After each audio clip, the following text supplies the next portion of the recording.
So here we are picking up after part 1 of my trip to the Dolomites. Part 2, I'm still with my friends Basti and Juris, two great photographers. Please check out their work. And I still have the same gear, Pentax 6.7, Voigtländer Perkeo II, and the Olympus OM-4Ti. As for film in the Olympus OM-4Ti, I have quite a bit of Gold 200 that I'll shoot, as well as a roll of Fuji Velvia 50 slide film.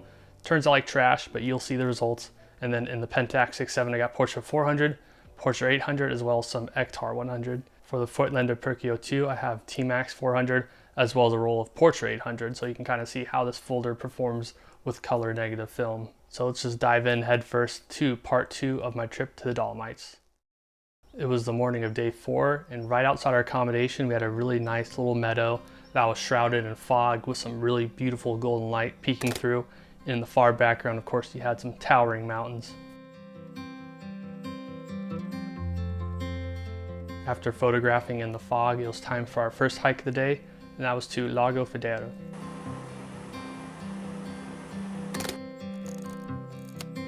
It was still early in the morning and the trail was green and lush, and it itself was worth photographing.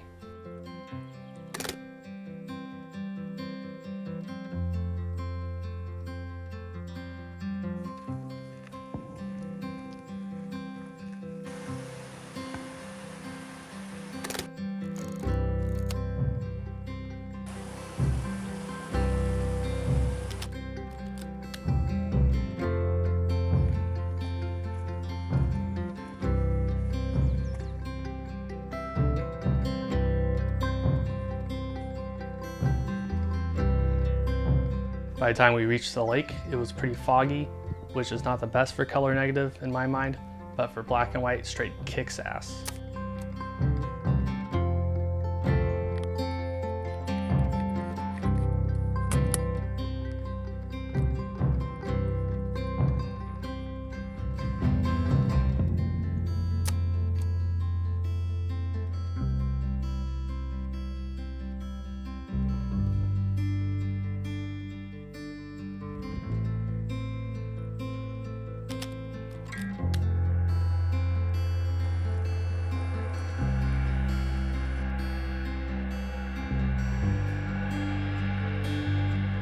Eventually the fog lifted and you're able to see the surroundings of this lake, and they were nothing short of outstanding.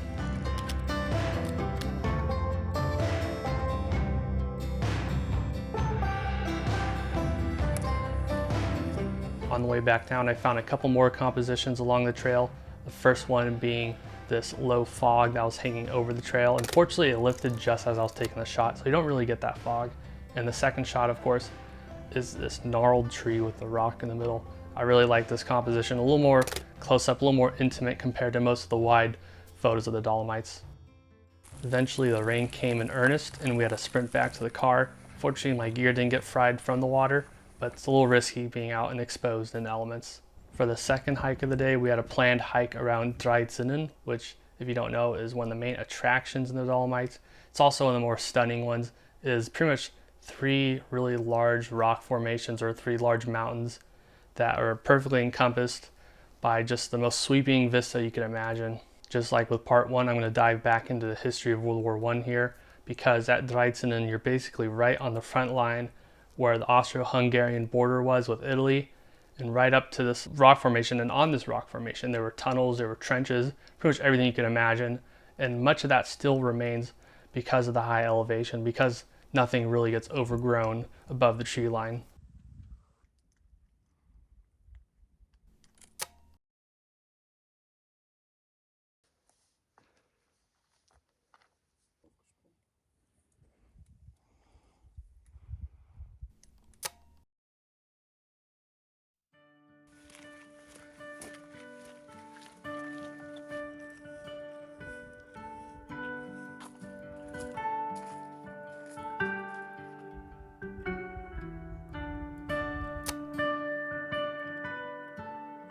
As we were photographing and hiking around Drei Zinne, the fog really came in. It was pretty dang cold in this fog, and we decided to hunker down in this old Austro-Hungarian tunnel that we found. Being stuck there, I thought it was an interesting opportunity to take some photographs of my friends as well as the trenches up top. And then of course I went into the tunnel and took a nice photograph of this little gun position right here.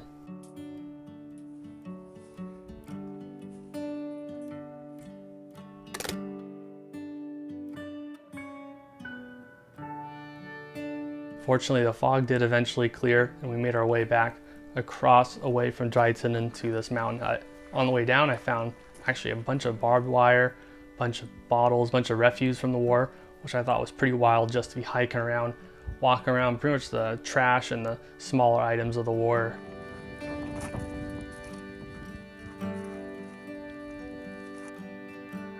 Making our way to the mountain hut, there was a little bit of light that made its way through.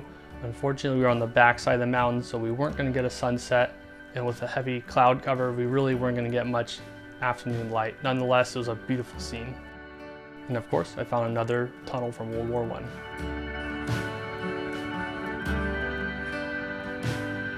At this point, as it was getting darker, I loaded up some Portra 800, which I don't shoot much. I absolutely love Portra 800. It's like almost like caviar for me. It's a real fine delicacy and a true luxury given the price.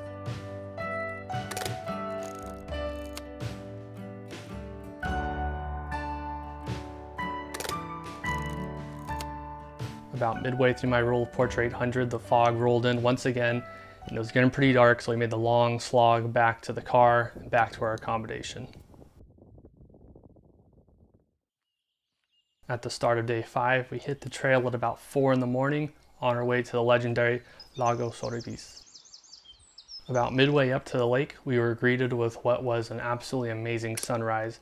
This is pretty much the second one we've had since the beginning of the trip, and the view of the mountains here was one of my favorites from the entire trip.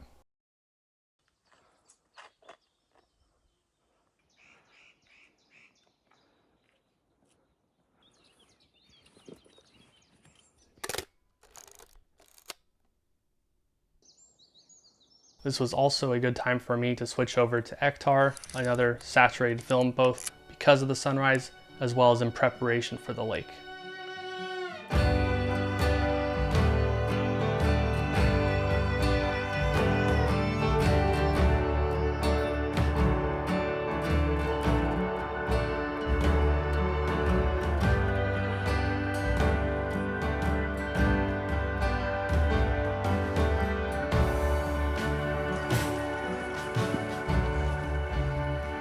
Eventually we made it to the lake and were greeted with what would be the bluest water I'd ever seen. I mean, just look at this. Of course, it's worth mentioning again that I did not bring a good wide angle lens. The widest focal length I had for the trip was 35 millimeters. But not bringing a wide angle lens was not the only mistake that I made at the lake. I also brought a roll of Fuji Velvia 50 that expired in 2002. At this point, I know shooting expired slide film is just such a shot in the dark, especially compared to black and white film. And in the end, the results were not to my liking.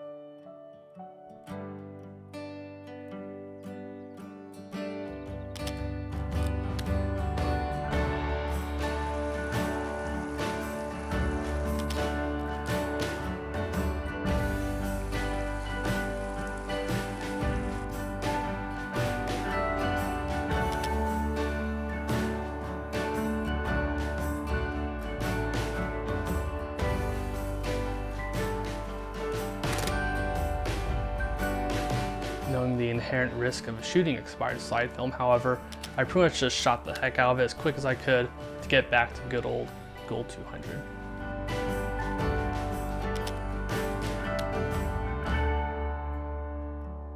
After getting a couple decent shots with Gold 200, we made our way back down.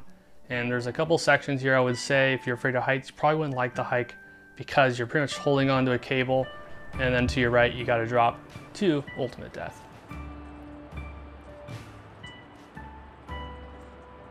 As you might have noticed by now, this is day 5 of our 7-day trip, and we've been pretty damn active hiking, driving, not eating much, and at this point we decided to kind of take a breather for the rest of the day. At the start of day 6, we made our way to Lago Misurina, I think that's how you pronounce it, and nothing short of Wes Anderson vibes here. Awesome place.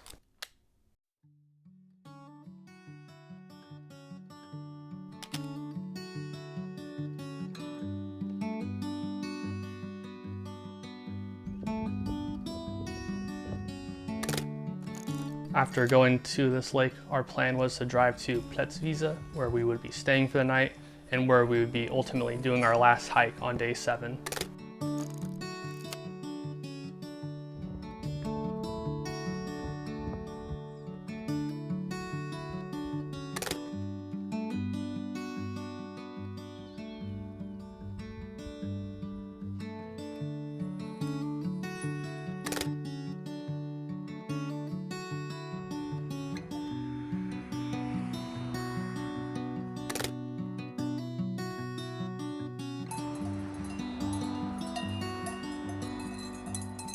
On the way to Plätzwiese, we stopped at Toblachsee, which was really beautiful, but I was really just kind of exhausted at this point, so I didn't take any photos of the area, which in the end I kind of regret at this point.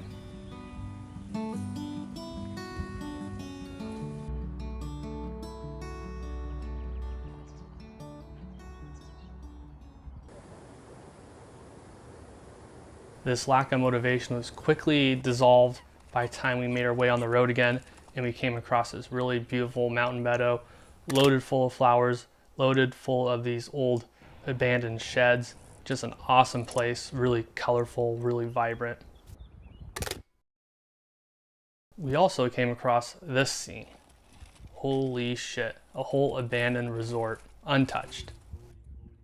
So to be brief, this resort, or at least I believe it's a resort, was abandoned approximately 2002, untouched by graffiti, really unravaged by vandals, scoundrels, and the like.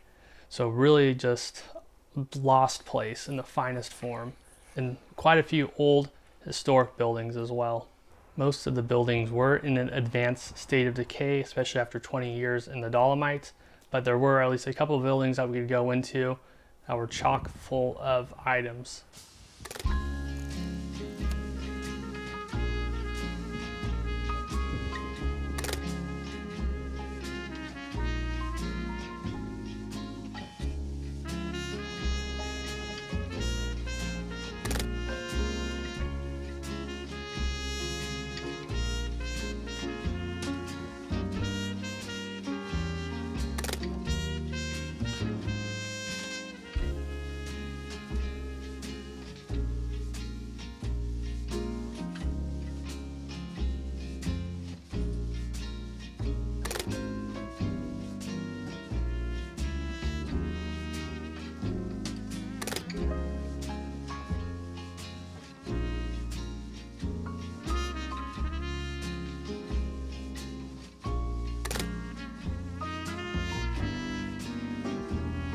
After photographing this building full of beds, I moved along to this old church here. This old church was the coolest lost place that I photographed, bar none, even cooler than some of the abandoned gold mines that I found. It was really untouched. There was still pretty much everything that you'd find in an old church in this building, and the pews had graffiti on them from 1850s, so that gives you kind of a frame of reference for how old this place was.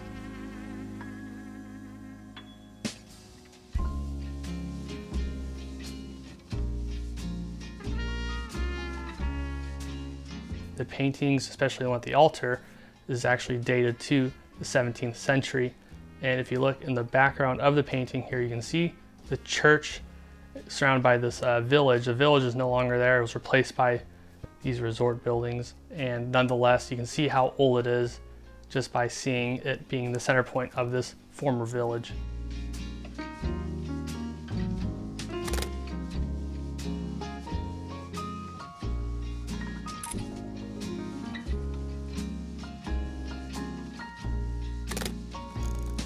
Sadly, after shooting about 500 rolls of Portra, we had to say goodbye to the abandoned buildings and make our way to Plätzwiese. After a short animal-related delay, we made our way to our accommodation, which was quite rustic in itself. And at this point, I loaded up some Cinestill 800T for this interior shot specifically. After photographing and getting settled in at our accommodation, we decided to head down the trail to an old World War I fortress. That's right, we're not out of the woods yet for World War I history.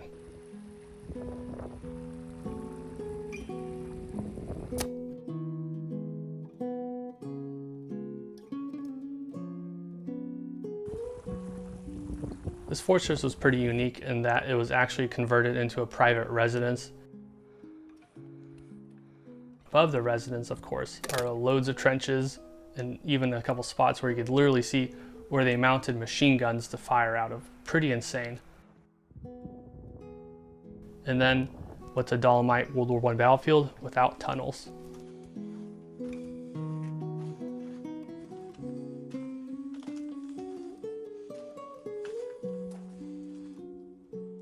After photographing around the World War I fortress, we decided to head back to our accommodation for a couple beers, a nice hefty meal. I had a very nice Wiener Schnitzel, and we looked outside, and lo and behold, it's one of the best sunsets of the entire trip. So we sprinted out. I didn't film anything, and I had Cinestill 800T with me, which, oh my gosh, for a landscape film, I did not realize how great it can be.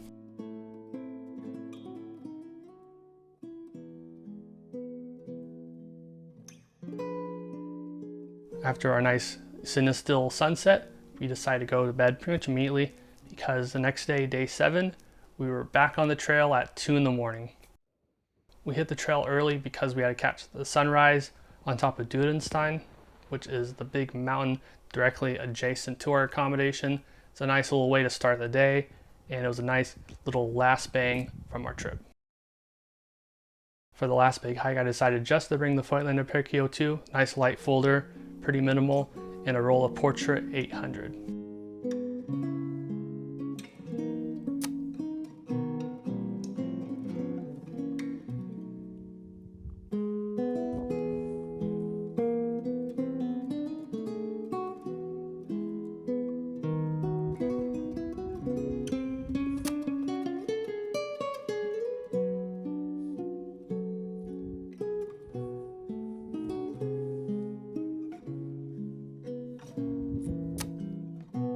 And that was my last shot of the trip in the Dolomites. After this, we pretty much just hauled ass back to Germany. A long day of driving, pretty exhausted in the end, but now I'm pretty happy with just how the whole trip went. Pretty flawless in many ways, and the photos themselves kind of speak to that. I hope you enjoyed both of these videos. I know they were long, maybe they got a little boring at times, but nonetheless, if you stuck through it, then I'm quite happy that you did. And I hope you can enjoy some of my other videos in the future.